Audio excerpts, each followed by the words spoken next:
Here are the top stories. These are: 2 Palestinians killed, death toll increases to 95 in Gaza conflict.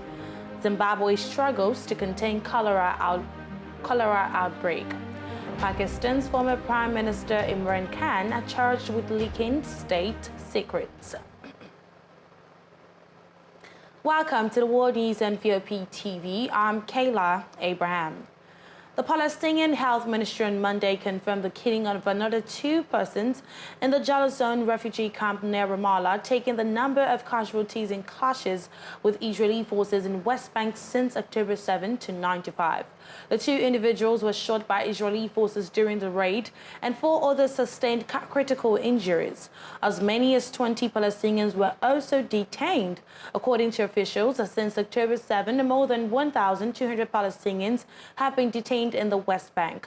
Besides bombardments and blockade of the Gaza Strip following a surprise attack by Palestinian group Hamas on October 7, Israeli forces have intensified raids in the occupied West Bank. Meanwhile, at least 4,741 Palestinians, including 1,873 children and 1,023 women, have been killed in Israeli attacks in Gaza, while the figure stands at more than 1,400 people in Israel. Meanwhile, Israel has again expanded its evacuation of communities along its northern border with Lebanon amid increased fighting with Hezbollah in the neighboring country. Israel's Ministry of Defense disclosed on Sunday that the evacuation includes a total of 14 communities whose residents will be taken to state-funded guest houses. Israel has been waging war against Hamas in the blockaded Palestinian enclave of Gaza since October 7, when the militant group launched a surprise attack that killed some 1,400 people. Amid the war in southern Israel, the Iran-backed and Lebanese-based Hezbollah has been increasingly fighting the Israeli military in the north, raising worries in Washington and elsewhere of the conflict expanding in the Middle East. Israel first ordered its citizens living in the narrow 1.2-mile band of the Lebanese border out on October 16, with an expanded evacuation ordered on Friday. Now, spokesman of the Commander-in-Chief of the Iraqi Armed Forces has announced the first shipment of humanitarian aid to the Gaza Strip.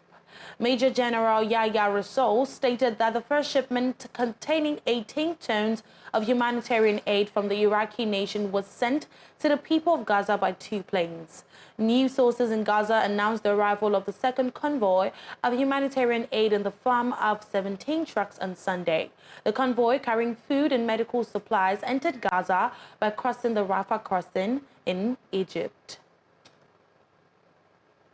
A Chinese envoy on the Middle East issue has stated on Sunday that the situation in Gaza is very serious and the spillover effects in the region and internationally are widening as conflict along the Israeli-Lebanese and Israeli-Syrian borders spread, making the outlook worrisome.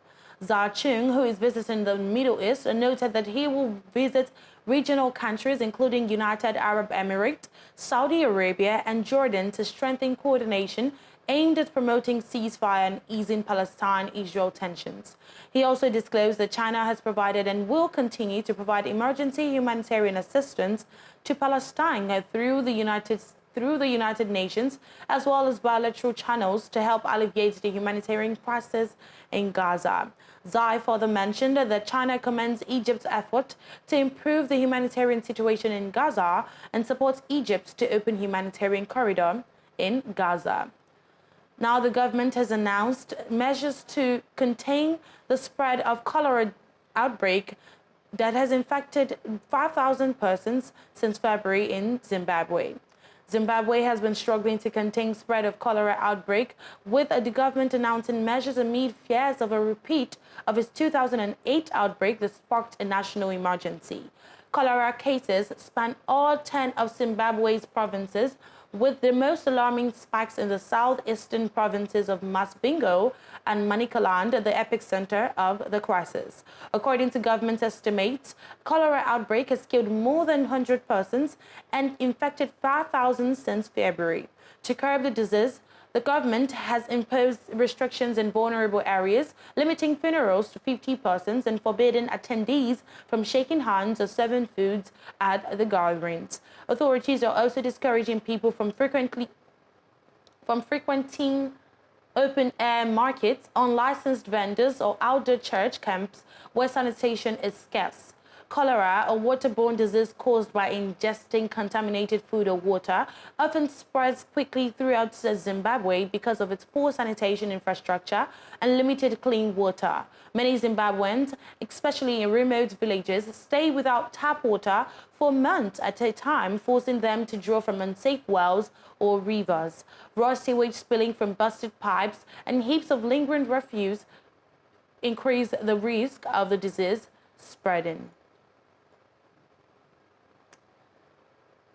Now, China's sweeping territorial claims in the South China Sea, including over islands closer to the Philippine shore, have raised tensions in the area.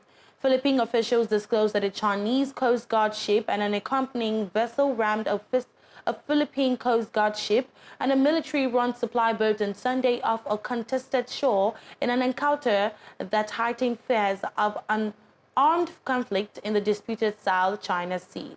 A top Philippine security official told reporters that there were no injuries among the Filipino crew members and the damage to both vessels was being assessed. The official stated the two incidents near the second thermos shore, where China has repeatedly tried to isolate a Philippine marine outpost, could have been worse if the vessels were not able to maneuver rapidly away from the Chinese ships. The official spoke on conditions of anonymity due to lack of authority to publicly discuss the matter. China's sweeping territorial claims in the South China Sea, including over islands closer to the Philippine shore, have raised tensions in the area and brought the United States, a longtime treaty ally of the Philippines, into fray. Meanwhile, Manila has stated on Monday that Chinese vessels intentionally hit Philippine boats at the weekend, escalating a diplomatic row over two collisions in the South China Sea. The countries have traded blame over Sunday's incident near Second Thermos Shore and the separately islands, with both sides filing diplomatic protests and releasing videos to support their accusations. The two collisions happened during a Philippine resupply mission to troops stationed on a Navy vessel that was grounded on the shore in 1999 to assert Manila's territorial claims.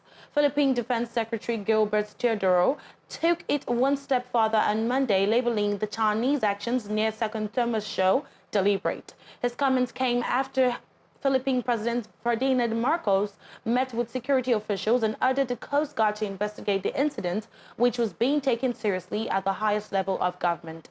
Earlier on Monday, the Philippine Foreign Ministry summoned China's ambassador to Manila and lodged a diplomatic protest over the incident.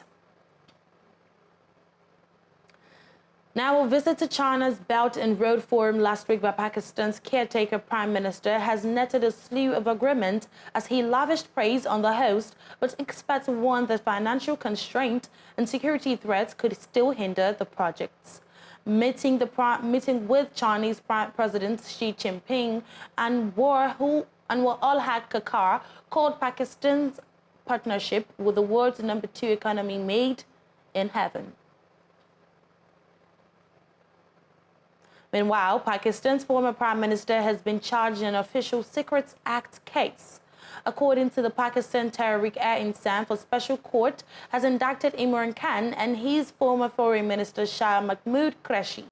The charge is related to a classified cable sent to Islamabad by Pakistan's ambassador in Washington early last year, which Khan is accused of making public. Khan denies that and says its content appeared in the media from other sources. His party says the case is due to begin on Friday and that it intends to challenge the charges. Khan, a former cricketing hero turned politician, was ousted from power following a no-confidence vote in the parliament last year. He then led protests against the government to push for an early general election and against the military, which he accused of trying to sideline him. Khan was convicted of corruption earlier this year for unlawfully selling state gift in the office, but the conviction was suspended in August and his 3-year prison sentence overturned. Now, the outbreak of warfare between Israel and Hamas is bringing reminders to Asian economies about their continued reliance on energy imports from the Middle East. In 2018, 76% of crude oil traveling through the Strait of Hormuz between Iran and Oman was bound for Asia. Since the outbreak of the Ukraine war, both South Korea and Japan have significantly increased their dependence on Middle Eastern oil amid Western calls to shun Russian supplies. India, by contrast, has been buying more Russian oil, but those supplies have also been transiting through the Middle East. Meanwhile, the Suez Canal remains the most important gateway for Asia's exports to Europe. These realities are turning Asian powers into stakeholders in Middle East security and geopolitics, in turn raising questions around how they can use maritime security mechanisms to protect energy interests in the region. Japan's self-defense forces, meanwhile, continue to operate in the area from a base in Djibouti. It was set up originally in 2010 as the military's first overseas outpost in order to aid global anti-piracy efforts of Somalia. In 2020, Japan launched a military information gathering mission in the region after a series of attacks on commercial vessels. Now, the Azerbaijani Defense Ministry has disclosed in a statement that Turkey and Azerbaijan on Monday began the three-day Mustafa Kemal Atatürk 2023 joint military exercises. The drills, with the participation of 3,000 military personnel from both countries, are being conducted in various parts of Azerbaijan, including the capital Baku and Nakhchivan Autonomous Republic, and territories liberated after a 44-day war with Armenia in the fall of 2020. Armored vehicles, artillery, aviation and flight equipment, and small boats will be utilized during the exercises. It added that the main focus of the exercises is to ensure combat coherence, improving command and control, exchanging experience, and increasing the professionalism of the personnel. Now, Indonesia's defense minister has named the son of President Joko Widodo as his vice presidential candidate. Prabowo Subianto, after reaching consensus among political party leaders backing him, chose 36-year-old Gibran Rakabuming Raka as his running mate despite Gibran's absence during the announcement on Sunday. The eldest son of Jokowi, as the incumbent leader is known, hasn't said whether he accepts the nomination. 72-year-old Prabowo revealed that he will register his candidacy on Wednesday, the final day that the presidential and vice presidential registrations are open.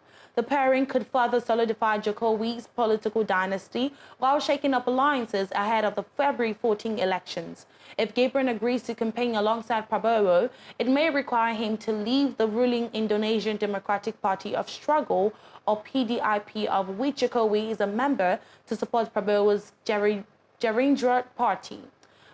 This could potentially worsen tensions between the president and his party leader. Gibran will mark several firsts if he secures official candidacy, made possible by a constitutional court ruling last week that grants exceptions to those with a regional leadership to contest without meeting the minimum 40-year age requirement. Currently, the mayor of Jokowi's hometown of Solo, he would be the youngest vice presidential candidate in the nation's history. It would also be the first time the scion of a sitting president is contesting for one of Indonesia's two top offices. Now, the Moroccan police has disclosed that it had seized 1.37 tons of cocaine in Casablanca. It revealed in a statement that the drug was concealed in a cargo of imported frozen fish found at a distribution company in Morocco's largest city. Preliminary findings suggest the cargo was imported from a Latin American country via Spain. The American police stated, noting that investigations are ongoing. While fighting has again erupted in the east of the Democratic Republic of Congo between pro-government forces and rebels from the M23 group. Residents reveal that the rebels have occupied the town of Kinshasa in northern Kivu province since Saturday. The local media reporters disclosed that several persons have been taken to hospital with gunshot wounds. The area has changed hands several times since the beginning of the year. Fighting resumed 3 weeks ago after a 6-month truce. The area was previously patrolled by an international force provided by Congo's neighbors. Now, the UN reveals it has pulled its peacekeepers out of a camp in northern Mali earlier than planned because their lives were in danger. It stated that its last convoy left the camp in Tissalit on Saturday. Mali's military leaders, who ordered the withdrawal of all UN and French troops earlier this year, says the Tissalit camp is now in its control.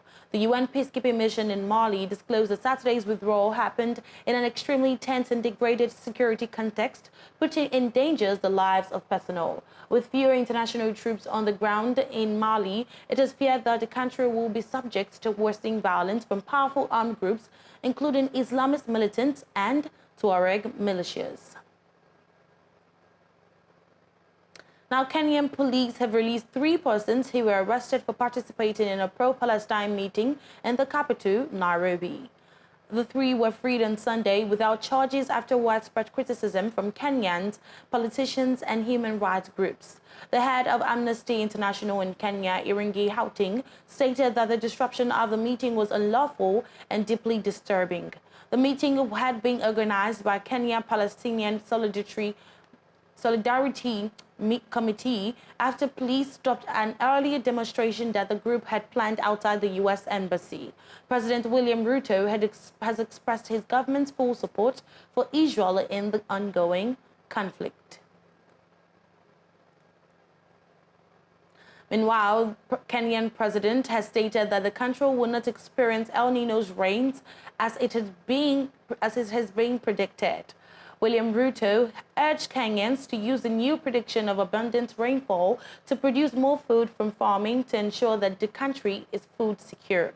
The El Niño weather phenomenon occurs when sea surface temperatures in the tropical Eastern Pacific rise to about 0.5 degrees Celsius above average. This ultimately releases more heat into the atmosphere, creating wetter and warmer air. Experts had warned that El Niño rains could hit Kenya and other East African countries from mid-October. Warnings that the heavy downpours could cause flooding, infrastructure damage, and possible deaths prompted the Kenyan government to put the military on standby in case of emergencies. Kenya last experienced El Niño rains in 1997, which left a trail of destruction, especially to the roads. The recent announcement of a visa waiver agreement between Ghana and South Africa has raised hopes for mutually beneficial tourism promotion between the 2 countries. Both Ghana and South Africa have focused on aggressive destination marketing in recent years. With tourism being a high source of revenue for both countries, the tourism authorities must build on this to cooperate, exchange knowledge, and leverage their learnings to maximize the tourism potential. Along with a high number of tourists that also come numerous jobs for nationals, and this is a great way to go. Ghana and South Africa continually sign agreements and put in place policies to facilitate easy travel and doing business with each other. The visa waiver agreement allows citizens of both countries to travel visa-free for a cumulative period of up to 90 days without recourse to work.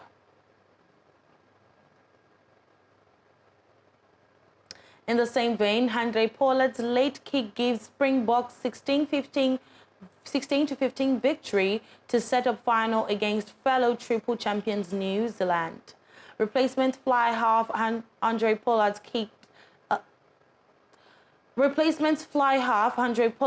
kicked a last gasp penalty as South Africa somehow found a way to get past a dominant England and claim a 16-15 victory that sent them into a Rugby World Cup final against fellow triple champions New Zealand. The defending champions looked on the verge of defeat on Saturday as England's kicking game kept them pegged back in their own half on a rainy Paris night and earned a 15-6 lead in the semi-final, but they hit back with a try by R.G. Sinman. Before replacement, Pollard landed a penalty from almost on the halfway line to snatch victory. Now, President João Lourenço of Angola was welcomed with a 21-gun salute at State House in Nairobi, Kenya. President Laurencio's visit to Kenya holds great significance in fostering and strengthening cooperation between Angola and Kenya. The visiting president, accompanied by First Lady Ana Dias Laurencio, was accorded this honor during his two-day visit to Kenya. The ceremonial 21-gun salute is a traditional and formal military gesture extended to visiting heads of state as a sign of respect and diplomacy. It is a symbol of goodwill and testament to the friendly relations between the two nations. The visit underscores the commitment of both countries to engage in productive discussions that will enhance collaboration and strengthen ties. This visit is expected to yield fruitful outcomes in various areas of mutual interest, including trade, diplomacy, and cooperation between Angola and Kenya. During his visit, President Laurencio will engage in official meetings and discussions with President William Ruto to explore opportunities for cooperation and partnership. The visit serves as a testament to the cordial relations between these African nations and their shared commitment to further enhance diplomatic, economic, and political ties. Now, Tanzania has signed a 30-year port management agreement with the United Arab Emirates, UAE, despite opposition to the deal. Under the agreement, Dubai Port will run for 4 berths or quay at Dar es Salaam, Tanzania's largest port. The Emirati firm and the Tanzania Port Authority will also collaborate in managing 3 other berths at the port. The partnership includes an investment of $250 million by DP World to upgrade infrastructure at the port over the next 5 years. According to the rights group Amnesty International, the government has detained more than 22 persons opposed to the deal, although some have been freed.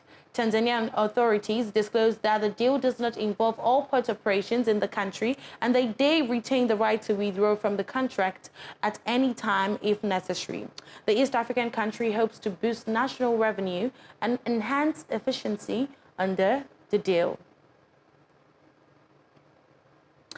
And that's it on the World News on VOP TV. VOP Business Show is coming up next. I'm Kayla Abraham.